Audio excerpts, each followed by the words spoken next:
to the Weekly Bioanalysis, a KCAS podcast. Hello, and welcome to the second episode of the Weekly Bioanalysis. My name is Dominic Guarino, and I am the Senior Scientific Advisor for all things related to ligand-binding assays and flow cytometry. I've been with KCAS for about 7 years, been in the CRO space for close to 15 years, and been in the immunology gene therapy space for about 25 years. I'm here with my co-host, John Perkins. Hello, I am John Perkins, also a Senior Scientific Advisor at KCAS, but my focus is on LC-MS technologies. So Dominic's the large molecule person, I'm the small molecule person. Like Dominic, I too have been in the bioanalytical business for about 25 years, although I'm somewhat of a junior member when it comes to KCAS, but plenty of experience to tap into. Today's podcast, as always, is brought to you by KCAS. KCAS is a bioanalytical laboratory located in Kansas City. We've been serving the pharmaceutical and biopharmaceutical industries for over 40 years. John and I are the senior scientific advisors at KCAS, as I mentioned previously. Both of us are available to answer any questions you may have regarding this podcast or any of KCAS services. As mentioned, this is the second week recording the podcast. So if you happen to miss last week's, check that one out after you finishing listening to this week's podcast. I have to say I had a lot of fun making last week's podcast. John, what did you think of last week? I actually really enjoyed making the podcast. It was really fun to talk about what's going on and how it all relates to us. I've actually also been really touched by the feedback and how positive everyone's been about it so far. It was a little bit concerned we'd be sort of shouting into the void, but actually everyone seems to like it, and so I'm happy to be here for the second episode and looking forward to doing more. Yeah, I couldn't agree more, but it does set for a little expectation regarding future podcasts. As we mentioned last week, kind of started this podcast due to this whole social distancing issue.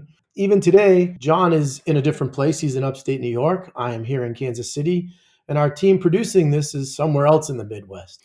So we thought this podcast would be an excellent opportunity for everybody to connect with us. We hope it's a chance for you to get to know us.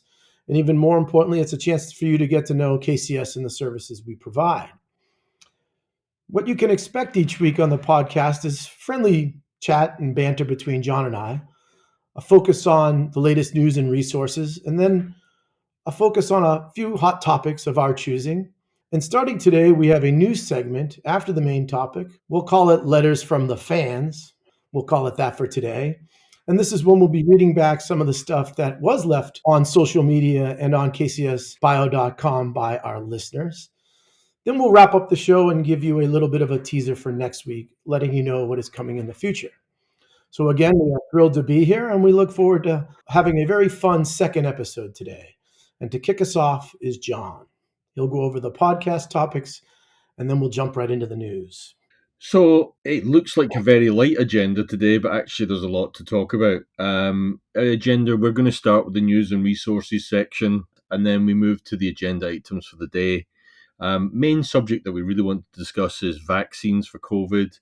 Really talking about vaccine development, what the process is, why it takes the time it takes, what the current state is for COVID vaccines, and then play into where KCAS has supported vaccine development in the past. As an adjunct to that, we'll then also talk about other treatments for COVID, because it's not just vaccines that we're talking about here. With all the varying symptoms we're seeing with COVID, there's a lot of focus on what therapies can be developed to try and address all the different symptoms that are being discussed and coming up on a almost daily basis. I think we're really at the stage where we can start moving into news and resources. So first one is with you, Dom, again. Yeah, so one of my idols was in the news this week, Carl June. For those of you that don't know him, he is the what we'll say is the godfather of CAR T cells. He is the originator of Chimera, the first approved CAR T cell. He was in the news as he kicked off with UPenn on a COVID treatment, and that treatment is with a rheumatoid arthritis drug that is called Actramera, which was used to help with the cytokine storm that is seen in CAR T cells. And so this drug has been repurposed to help with COVID, which exhibits a lot of cytokine storms in terms of progression of the disease. Carl June, if you've been watching the news, and you may know who Deborah Birx and Anthony Fauci are, all three of them were at NIH working on HIV back in the 80s. What a powerhouse team that was. And so one of the quotes, what he said was, coronavirus has a way to outwit the immune system, said June. That's why the illness drags on. So next item is tea in Madagascar. So John, tell us a little bit about that. So this is basically going to the other end of the spectrum. So where we have expertise looking at drugs that can be developed to address all these various conditions associated with COVID-19, we also have focus around the world on folk remedies. And for me, this actually goes back a couple of years. I honestly wouldn't have paid attention to it if it hadn't been for the fact I recently had a trip to Madagascar. This was all rooted in my parents passed away recently, and when the estate was settled, I spoke to my children and said, "Well, we got some cash. Where in the world would you like to visit? And I'll take you there for a trip, each kid in turn." So the first up was my eldest son, who, since the age of about 18 months, had a stuffed ring-tailed lemur as his cuddly toy. So we knew he was going to choose Madagascar, and actually it was loaded, so he did choose Madagascar. And Thomas and I went to Madagascar in August of 2019. We did it with the local tour company, and actually that meant we had a driver who took us on a set itinerary. And we've kept in touch with our driver since, because we actually had a really good time with him. And with the whole progression of coronavirus, the driver and I have been talking, and Mahobi was concerned about the impact of COVID in Madagascar because it's a poor country, and he was certainly looking at it as it would be a very easily stretched health system. So we've been talking, and I've been sort of saying about our involvement in COVID research and all that kind of thing.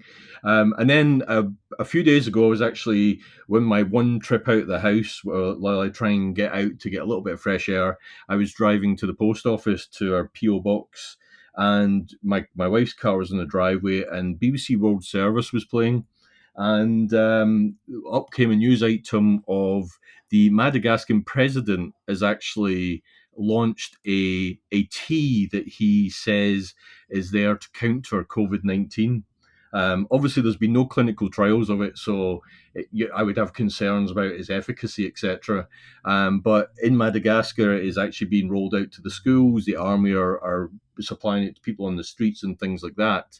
But it's interesting that when you read the news articles about it, it's following the same principles as the chloroquine and hydroxychloroquine that we talked about last week, where although it's folk medicine, it's actually applying.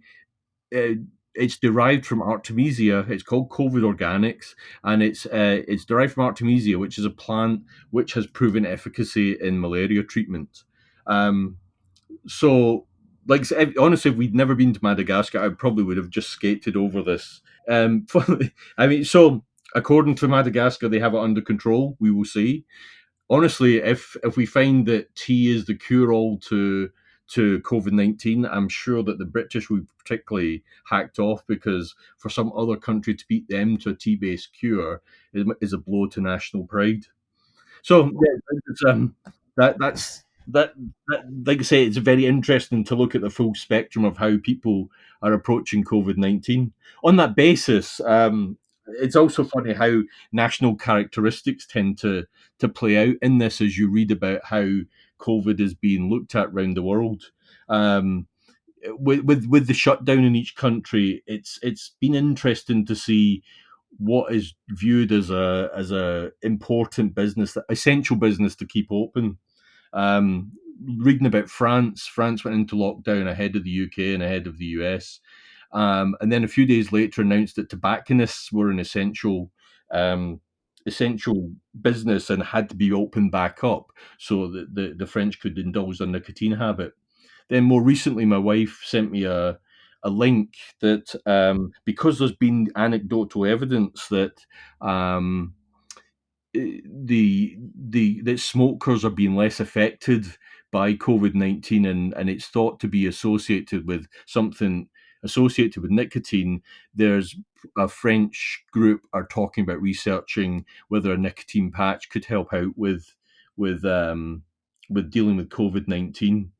And then the next step in this whole sequence of the French placing importance on nicotine is it all is that it was announced, I think it was today, that they're rationing the amount of nicotine of tobacco based products that people can buy so that people stop stockpiling to guard against that. So it like I say, it's funny how national characteristics come out to the fore in a situation like this. John, so many things you just said are cracking me up, from tea remedies to you being in Madagascar to shortages of tobacco. But the producers are telling me we got to move on. One of the things that also came up in the news was the CEO of Roche, who I hope everybody knows who Roche is, a major pharmaceutical, says antibody testing is a disaster. There are over 120 antibody tests being developed, yet just four of them are up for approval. They say that of the non-approved, 70 to 80% of them are giving false rates. I mean, this is something that hopefully doesn't really have too big of an impact on the COVID outbreak, but it gives me a lot of concern when I read numbers like this.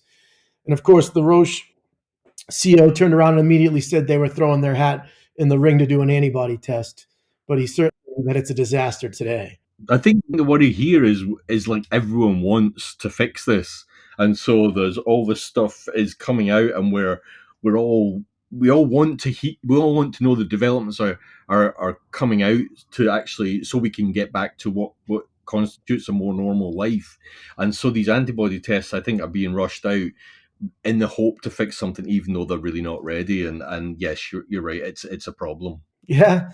And it gets back to the sources that they're coming from and just not well vetting. And maybe they work in a small subset of patients, but we'll jump into more of that as we talk about the agenda topics.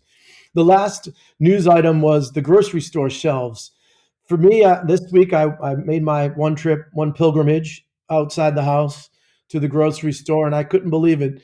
There was cleaning supplies and even a roll of toilet paper. I mean, it didn't last long, but I was able to get some.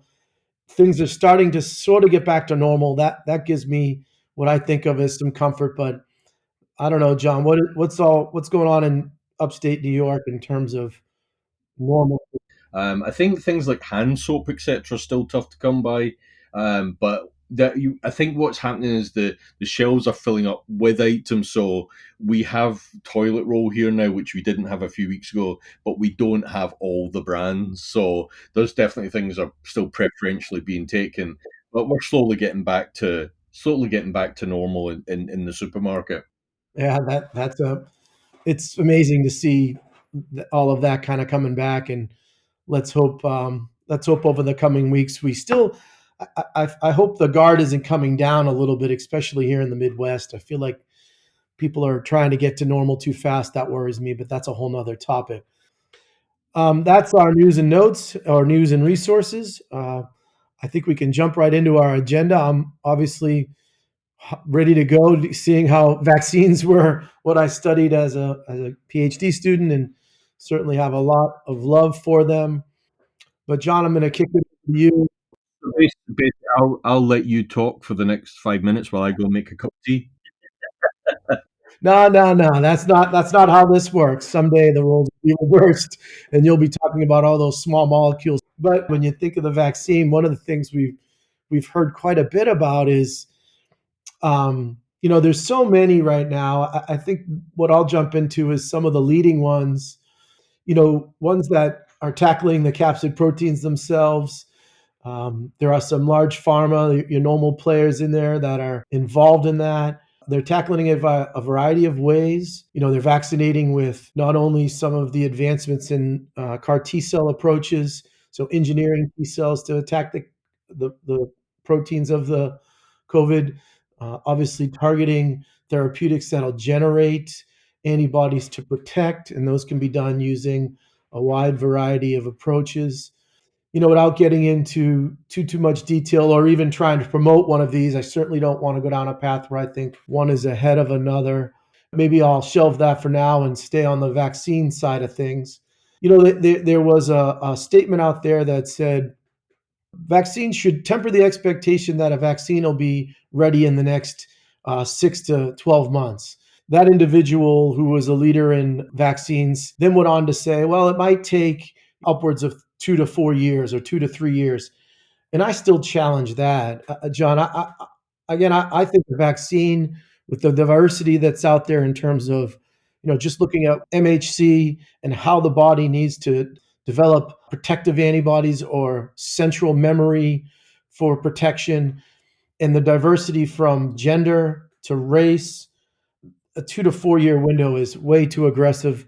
And then you factor in pediatrics and adolescents in that coverage. It's just something that I hope the nation understands, that anything we do in the next year to two would still be, to me, compassion use or still under evaluation, perhaps. But vaccines take time, and Just a question from an ignorant small molecule person: what's the quickest that an approved vaccine has come to market that you can think of? yeah, the most recent ones are the Gardasil, a vaccine that came out to protect against HPV. They've got one in for rotavirus to protect against rotaviral infections in pediatrics, and all of those. Those took well over five. I mean, greater than 10 years. Those two. I mean, the HPV vaccine, they did some the first trials, like where we are today with COVID, started like in 1988, and the drug didn't get approved until sometime 2005, I think. So I did a little bit of digging, and there's obviously all the different. If you look at the number of companies who are developing vaccines for this, there's a number of different approaches. So some are looking at the recombinant virus. Then there's mRNA based vaccines, DNA based vaccines. There's a clinically inactivated virus by a Chinese company. Are any of those likely to be a quicker path? The short answer is no. I don't. And I'm an immunologist, and I don't see any one of them emerging just yet. I think some in the lead, and again, there's other players. There's financial influences and impacts, and the one you said about the China, they seem to have the lead. But that's this week, and that's another thing we talked about. This week that's in the lead and appears to be promising. So it is an mRNA based vaccine. But that could change pretty rapidly, as time progresses.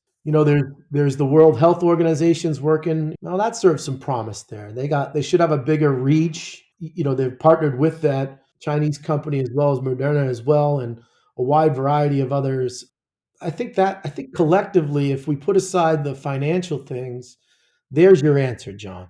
So if the world can collectively work together, then that will expedite one of them. And in some of the other readings that I've been doing, that's just what most experts say. There's so many people working on this that there will be a vaccine. However you look at this, you got the mix of large pharma and small biotechs, etc. The large pharma, the way they're talking, they're already looking to scale up, but if they may not be the successful vaccine, if it comes out one of these smaller companies, they're going to have to partner with the larger pharma to ensure that it can scale up to get treatment out there once we have a safe and efficient vaccine identified. Yeah, and I think the academic groups are really stepping up. That's where, Carl June I mentioned earlier, they're having a major impact, and it's just still a little bit to be determined how they all play together. It's like you say, it's all early, but we all want to fix it tomorrow or yesterday. And then I think when it comes to the vaccine piece, there's also two or three other markets that business groups have to make some decisions on, right? There's the vaccine, then there's the testing. If you're in the vaccine space, there's also a huge market now for viral testing and antibody testing, and then treatment, right? So there's like really four different things that if you have technology, you can sort of go after. And The larger pharma can go after all of them. It's the smaller groups who have to make more strategic decisions, and that's where I think they're going more towards treatment, because I think the vaccine pathway is really a much larger scale and much larger investment rather than compassion treatment. Yeah, I think the other part of that is with the vaccine, it's a start from scratch, whereas with the treatment, you're looking at a lot of drugs that can be are looking to be repurposed. So there are some drugs that are in early development, but there are other things that have been on the market for other indications that they're looking, can this actually apply to this current disease? Can we so we actually have initial data in humans now, so we've got the safety data. Can we now look at efficacy versus COVID-18? So it takes away some of the development time in terms of getting that cure to market. Yeah, that's a really good point. Any other thoughts on the vaccines, John, before we maybe? So we did say where KCS has been involved in vaccines. That's something I'm as a new person at KCS, I don't know, so I'm as interested to hear as hopefully other people are. Yeah, so on the vaccine side of things, we have one company who's working on a vaccine. It is indeed an mRNA vaccine, and we're supporting them twofold. That's by some clinical kittings and biomarker testings to date. But when we talk about treatments, now we're supporting several companies in the treatment space. What are you seeing as some of the front runners, John, in treatments? So I did touch on it earlier. I mean, like I said, there's definitely a number of drugs are being repurposed. I mean, there was an article earlier in the week saying that antibody drugs may be the bridge to keeping people protected ahead of a vaccine being developed. Um, I mean, we've had obviously the high profile small molecules have been the chloroquine, hydroxychloroquine, where those really look like there's just too many issues associated with them that they'd be um, have a wide application. And then remdesivir has been an interesting one to watch. It comes down to the fact that everyone is so desperate for information, and we're all reacting to this on a daily basis. So early in the week, Gilead looked like there's some good remdesivir data, so the stock price went up to reflect that. And then yesterday, was it yesterday? There was information came out that said maybe it wasn't effective. So again, the stock price reacted to that. Being in this business, we want development to follow a certain process, but because it's so high profile with COVID-19, that process has been disrupted because everyone wants to know what's going on. I mean, what we're seeing with remdesivir isn't atypical in terms of we certain readout looks decent. A few days later or a few weeks later, another readout contradicts that. But we're all overreacting to each contradictory readout. We're not really giving it the time to actually to get to the stage where we make a reasoned decision based on all the data. We hopefully will get beyond that stage at some point where we give these drugs a chance to really be properly assessed and the ones that are applicable get through to market. I mean, it's certainly interesting if you do some digging how things are being repurposed. There's a Fujifilm drug in Japan that is approved for flu. It's been looked at in terms of its potential application for COVID and had a couple of reported successes in China, but it is only a certain stage of the disease progression is where it might be applicable. I think it disrupts as I understand it. It disrupts the actual growth of the virus within the body, but again, it has side effects that need to be closely monitored. I see some of the other antivirals that are there's lopinavir and ritonavir are being looked at. There's other antiretrovirals being looked at. There's respiratory drugs being looked at, inflammatory drugs. So again, going back to what I said earlier, there's so many different symptoms associated with this disease or this virus. There's actually a lot of potential for there may have to be a lot of different treatments to try and address the issues that it provokes. Yeah, John, you touched on a lot of things there. Clearly, the repurposing of small molecules is TBD'd. I think you're going to continue to see the what I'll call yo-yoing of them, meaning you'll see pockets of potential success, but probably will fall short across a larger sampling set just due to the non-specific nature of them. You touched on monoclonal antibody cocktails. Those come with a little bit of downside in that you give someone an anti-TNF alpha and a whole bunch of other anti-IL-6 and you're really making them susceptible to infections. But in the state of somebody who's in a real life or death situation, completely logical. Try anything. Nice successes there, but it does come with some, don't let's not be running around dosing people with mild symptoms with biologics, right? Um, but that's one.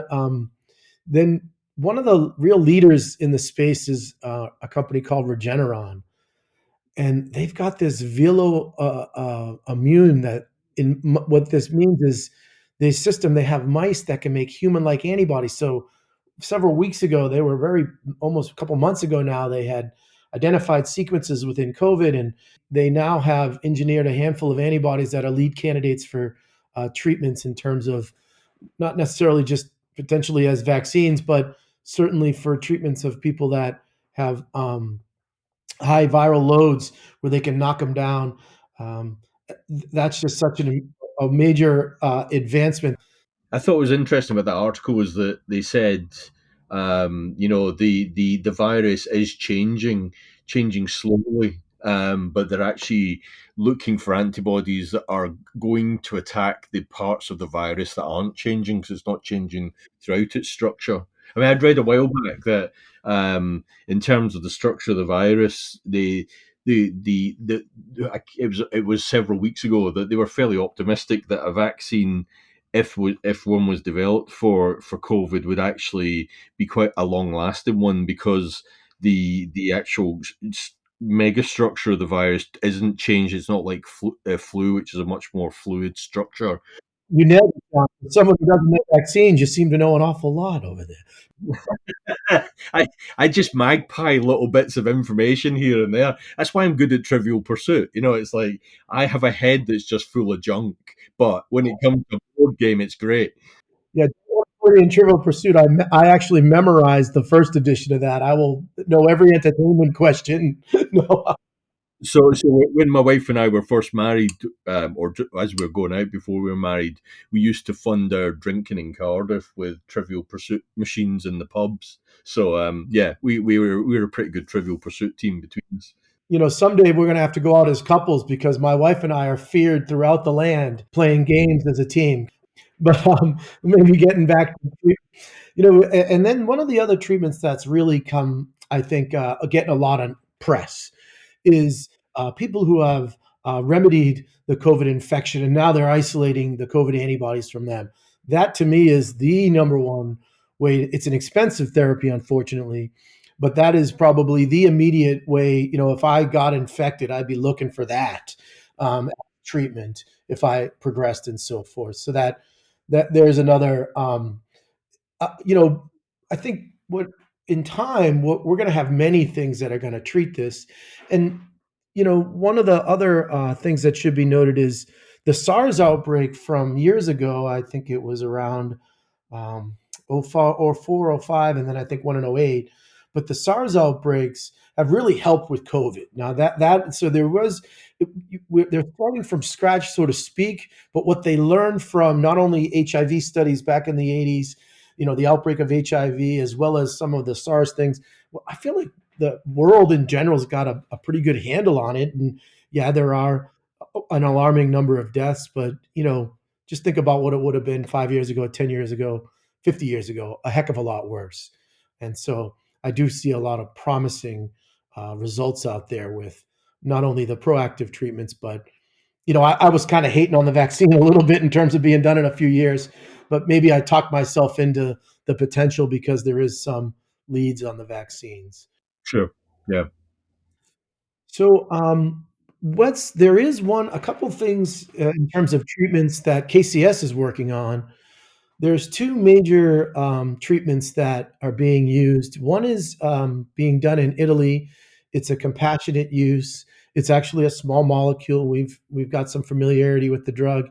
It's a naturally, it is a small molecule that helps prevent inflammation. It works through the innate immune system pathways. It's an inhibitor.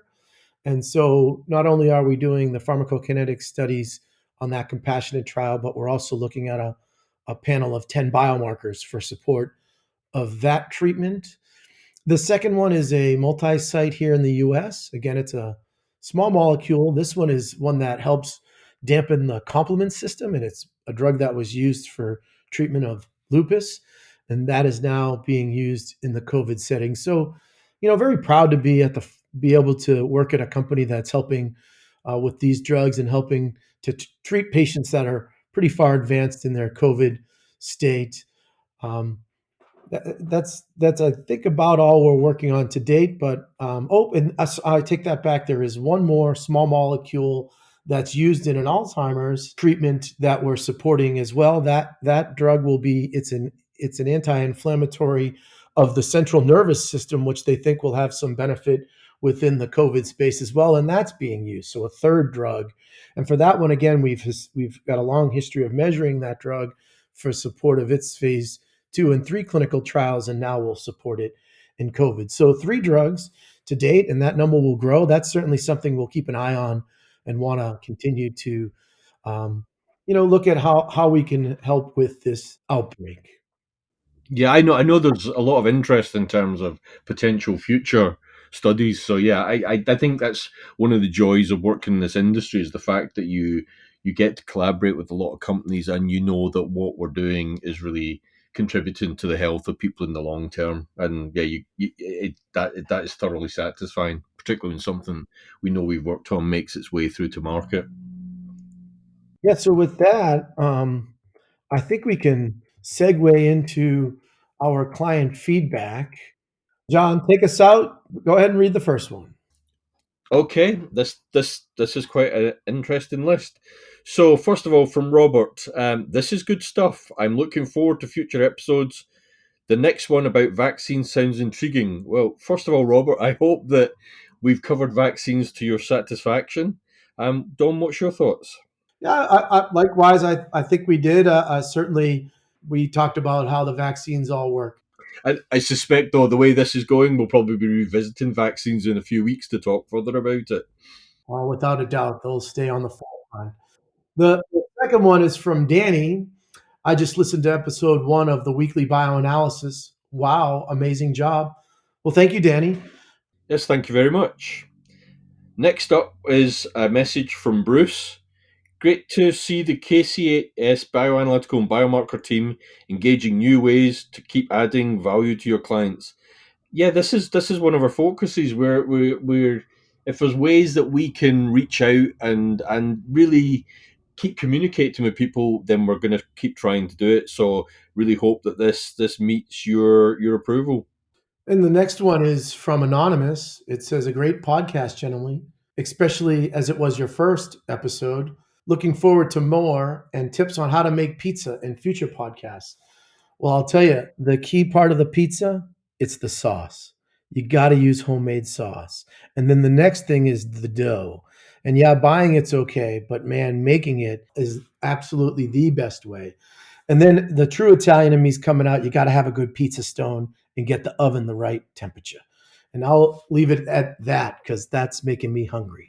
Well, so I'm thinking, we could extend this into other recipe tips that people are interested in, or drink accompaniments to the pizza, etc.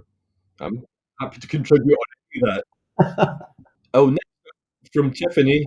John and Dom did a great job. I think this podcast will help listeners get a personal feel for the employees at KCS that they aren't really able to currently.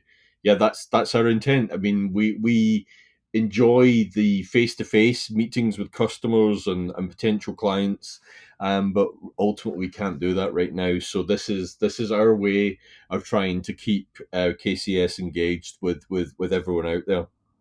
And actually, as an adjunct to that, we will have other people joining us on future episodes. So there'll be other people joining us in the future. So we'll spread our wings beyond just Dom and I. So the next feedback or comment that we got was from a fellow podcast. Enjoyed this. Thank you. Keep it up, KCS crew. Well, we're certainly going to try.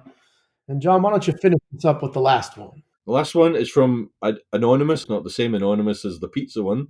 The seemingly laid-back discussion between these two scientists having a personal discussion about business is great. I look forward to the next podcast. Well, yeah, we're going to keep this going as long as it feels fresh and people are enjoying it. So you can definitely look forward to many more of these.